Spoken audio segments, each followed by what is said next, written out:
Hey guys, so breaking update in the David case. A judge has ruled that there is enough evidence to proceed with going to trial for Celeste Rivas Hernandez murder.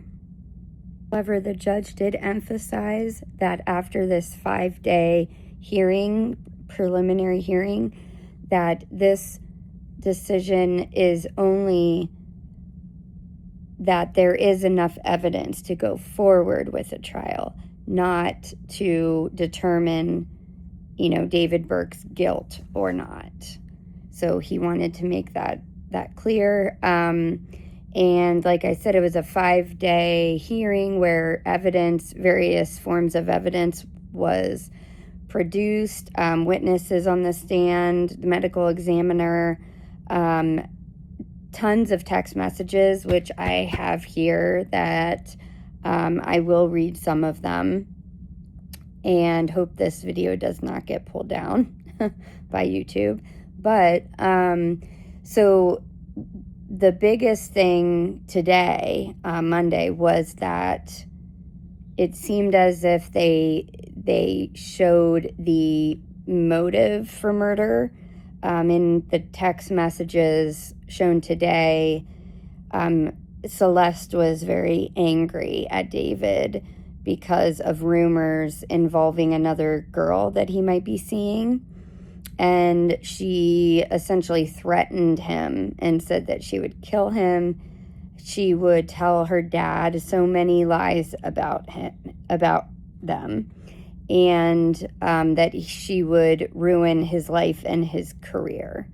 So prosecutors are saying that was the motive for it. And the last text messages show her, coming to his house. He sent an Uber for her after all that. And she texted that she was, outside the door. After that, there were no more text messages. There was nothing on her phone. So they are stating that she was killed as soon as she came in his door, and then her body was mutilated, and it just was horrible. So the text messages. I have them here. So a lot of them they were presented to show that they were sexually active. Tons of pictures, inappropriate pictures, tons of depicted sex acts that were clearly also at Burke's home. And a lot of them were too graphic to even display in court. Let me see here. Just all kinds of nastiness.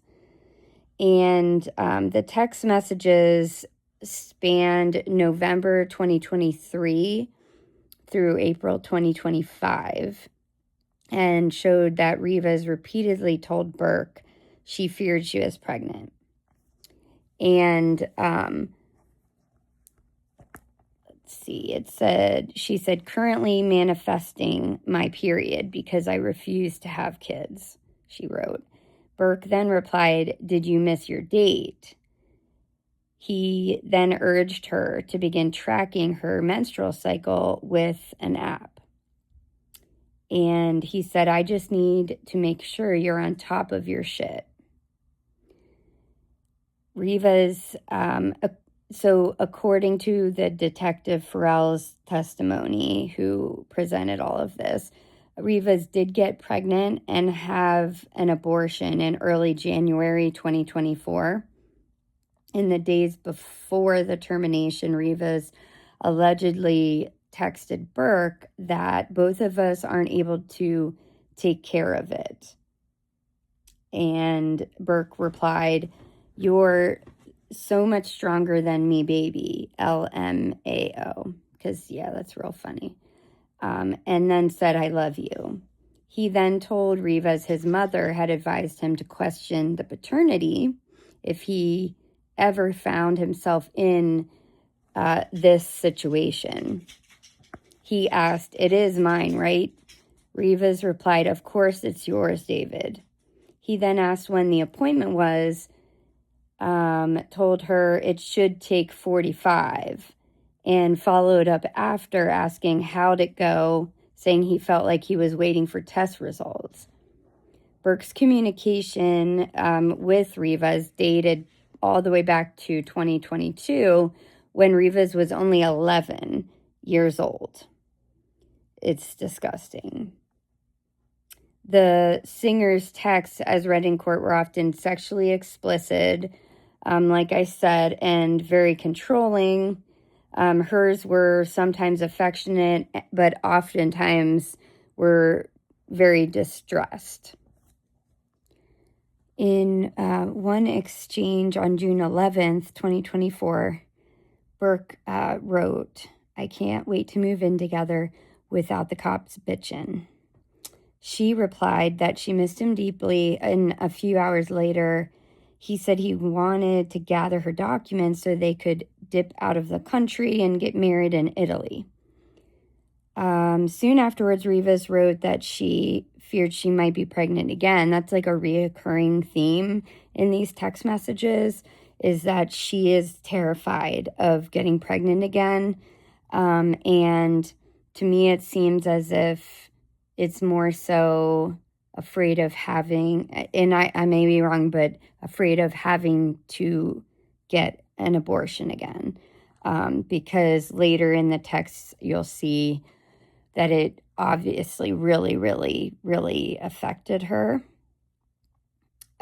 So it's a repeated thing that she constantly is thinking she's afraid she's pregnant, that the first abortion didn't work. So yes, she wrote that she feared she might be pregnant again. She said, "I don't like this. What if the first abortion didn't work?" Burke allegedly replied, "You should have had a baby bump by now, LMAO. You have hella periods since then. What you smoking?" And then he added, "Nah, first baby gone." A few days later, on June 13th, he told Rivas he obtained a credit card for her to use. "I just want no posters and you to be able to get on planes. I'm able to pay." And he was referring to like her missing posters that were around, and that, you know, she couldn't really go anywhere with him because of the fact they were afraid, that she'd be recognized, or something like that. But let's see here, where was I? Okay. Later that month, on June 19th, Rivas texted, your mom knows we had sex yet?" Burke replied, "She thinks that's the first thing we're going to do when we see each other," which right then she knew about what was happening. She knew exactly. And I think his parents should be held responsible, or his mother at least, because she knew. And there's no way she didn't see missing posters as well. Even if he told her what age she was, and lied about it, it's still, I don't know. It's just the whole situation is just disgusting. And yeah. Which is, in any case, it's also weird that no matter how old the person is, that your mom is talking to you about that and thinks that. But Rivas again expressed anxiety about contraception. She said, "I can see you and sleep over. Just do not get me pregnant." And Burke responded, "We've done a good job the past few months, baby. The last and only time you were pregnant was because of a effed up condom in December." A little more than a week later then, Rivas texted Burke on June 27th that she had run to the bathroom after they last had sex because it hurt. Burke was dismissive, saying, "Nuh-uh, I remember every time you say ow when we F. Last time you ain't say ow once. In another text exchange on July 10th, Rivas asked, does anyone know we even have sex? He replied, nope, and I would like to keep it that way before we were married. He then added, let's get married next year and make the baby simple, I'm guessing he means. By August 30th, 2024, Rivas sent a series of distraught texts to Burke expressing regret over the abortion. This is what I was talking about earlier. Realistically, I care about you. I killed my kid for you, she wrote, which is just, that's devastating. When she added that she would have been there for it had they proceeded with the pregnancy, Burke responded that she would have been acting selfishly. David, I'm going to have to lie to people around me, even my kid, for the rest of my life, she texted back. I don't like talking about it because it gets me really upset, but I'd do anything to have it back. Again, that's sad. This is, at the time, this is a 13-year-old. Like, it's hard to, when reading these texts, to remember that. You know, like, she it's just, yeah. So, Burke's reply to the 13-year-old girl was cold. Let's end that there, he texted. I don't like talking to you when you're upset. When Rivas asked how he felt about the abortion, he replied, I'm saddened by it. I'm even more saddened by the way it was, turn page here, conceived outside of marriage and outside of the way I had pictured my first child going, but don't dwell on it. I love that he has these standards. Like, he has no problem with, you know, sexually abusing a child, but yet he has all of these, like, standards for himself about, you know, marriage and kids and whatever. That September, Rivas twice texted Burke that she was scared about an unwanted pregnancy. On November 7th, 2024, Rivas texted, I literally had sex with you for almost a year straight. Burke allegedly replied, like I said last night, you're treating this like the first breakup. This is the 8th time. Other messages shown in court depicted, I'm sorry if I have a disgusted look on my face. It is hard to read these messages because this is a child and she shouldn't have to have dealt with any of this. So, okay. Other messages shown in court depicted Burke blaming Rivas after they had sex in late December 2024, after the date prosecutors say they broke up. You asked me if I wanted to have sex and I folded, he allegedly texted on December 20th. Then we stopped and you cried and I held you. Rivas pushed back. No, I didn't, David. We made out and I was going to go home. About a month before the alleged murder, Burke and Rivas were still in communication, with the alleged sexual abuse still ongoing. On March 14th, 2025, Rivas texted, we can be friends, but like online. I don't want anything to do with you in person anymore if I'm going to try and move on. She added, all we do is have sex and just hang out, man. I want more than that for myself. Let me see. That they had a plan. Some of the text showed they had a plan to move in together that they dubbed Operation Awesome in February 2024, a month after the alleged abortion. When Rivas texted that she didn't know what to bring, Burke allegedly replied, we've been over this for weeks. Anything you use that I can't replace immediately, you bring. Clothes you like, makeup, jewelry, shoes. He said he would bring 2 duffel bags and later texted that he was coming to pick her up. In a text on February 13th, 2024, Burke allegedly asked Rivas if she wanted him to hide out somewhere near her house and have his bodyguard bring her to his car. "Oh my God, no, that's so embarrassing, dude," she wrote back. "Baby," he purportedly replied, "this is the most important day of your life next to the wedding day, and you're worried about being embarrassed." Yeah, so, and Riva's parents first reported her missing 2 days later on February 15th, 2024. And, there is a lot going on in terms of the parents' responsibility, the time frame of, when she went missing, where she was, that she was with him. Did they know she was with him? It seems as if they did. Just a lot.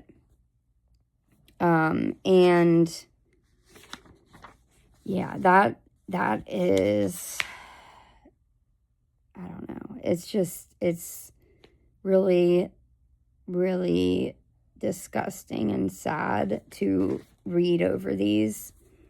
And like I said, I hope the video doesn't get pulled down, because other creators have had that issue when reading these texts. I, like them, the ones that have, I also feel it's very important.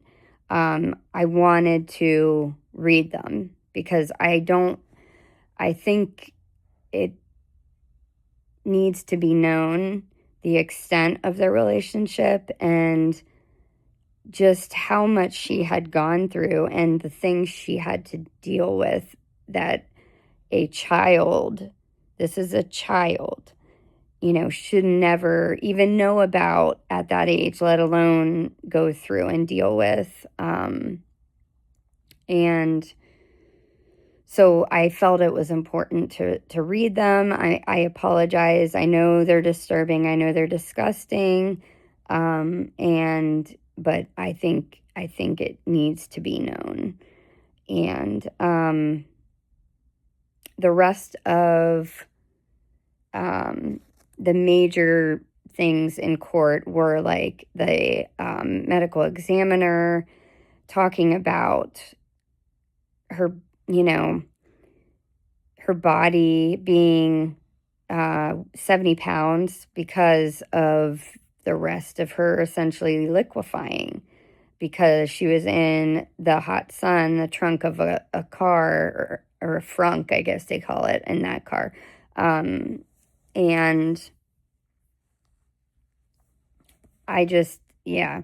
it's just disturbing. They did show pictures, apparently, of the body in court. Obviously, those aren't released, to us, the public. And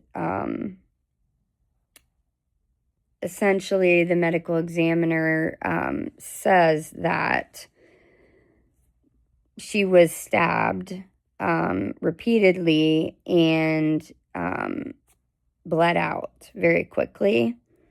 There was talk about how he, I don't know where it came from originally, but that he stood over her as she bled out.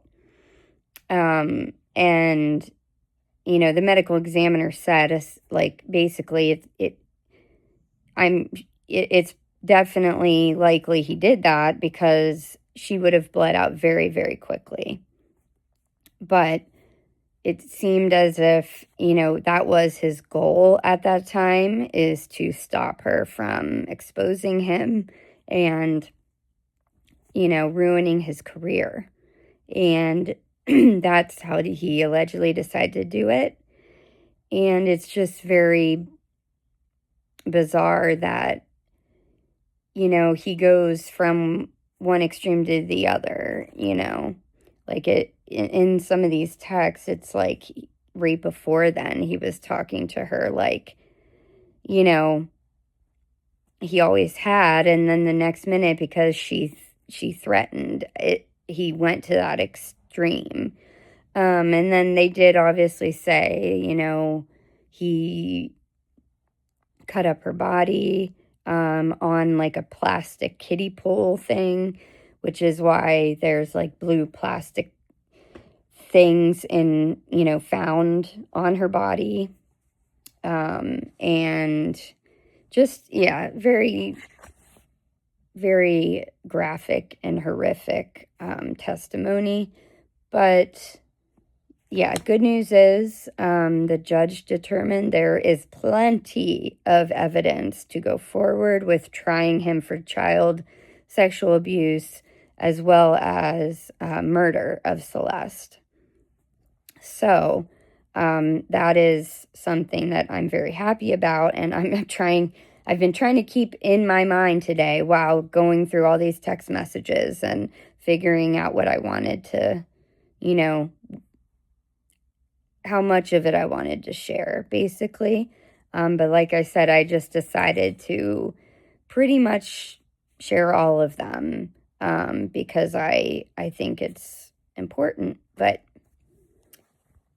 what do you guys think of the decision that was made today? What do you guys think about the text messages, everything that was kind of talked about the last few days? Comment down below and let me know because I'm curious. And please, please, please follow, subscribe, whatever page you're watching this on, whatever platform, to True Crime with Tiff, so that you get updates as soon as they come in. And I follow cases like this to the end. So I hope you guys have a good rest of the day. Bye. We'll catch you next time.